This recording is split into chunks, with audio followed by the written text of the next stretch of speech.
Hey, White Sox fans, it's Brett Ballantini here at Southside Hit Pen.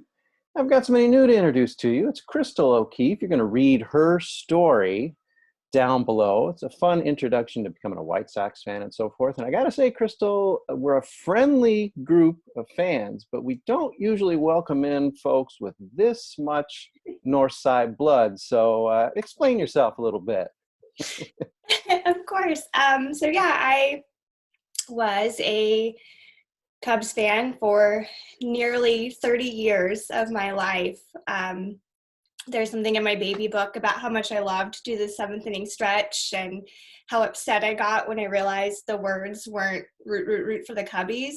Like they inserted other team names. I was really upset at around 8 years old.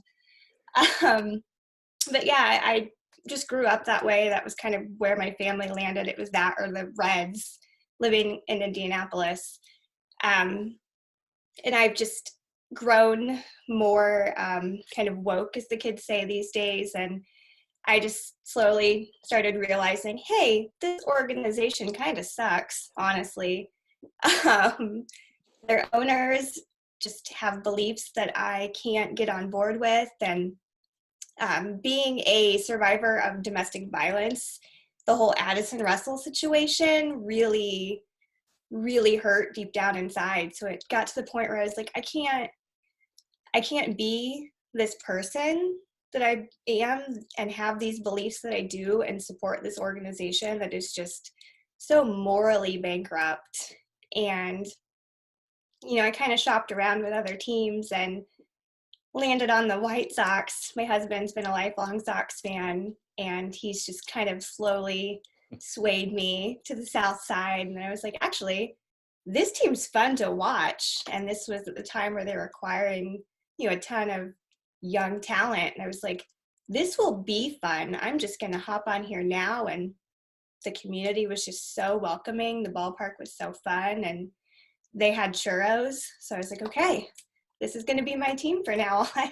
The churros winning you over as the last piece of the puzzle is entirely reasonable. There's no doubt about it. And isn't it strange? I mean, we are obviously in a different era, but the fact that these are issues that you even have to consider with fandom now, not to say they didn't exist before, but the idea that, unfortunately a team could be so much worse at it than another team. They're all businesses, but it's an interesting new wrinkle and aspect to fandom today, and my heart does go out to you for your inner strife, but we're very happy to have you. And apparently the camaraderie and the social situation with the White Sox has been something that's been welcoming for you as well, Chrystal.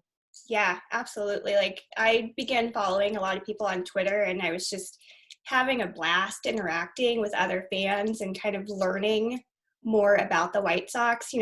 I grew up, I knew them. I've been to Crosstown Cup games as a kid, so it wasn't something new to me, but having that new level, now that we're in the age where everyone's on social media, having that level of interaction with fans and getting to know people, and then, meeting them later in life. Like I've been to an after party after Sox Fest, and I got to meet all these new fans, and I was like, this is fun. These people are just really cool. I don't know why I was dumb enough to root for the Cubs all these years.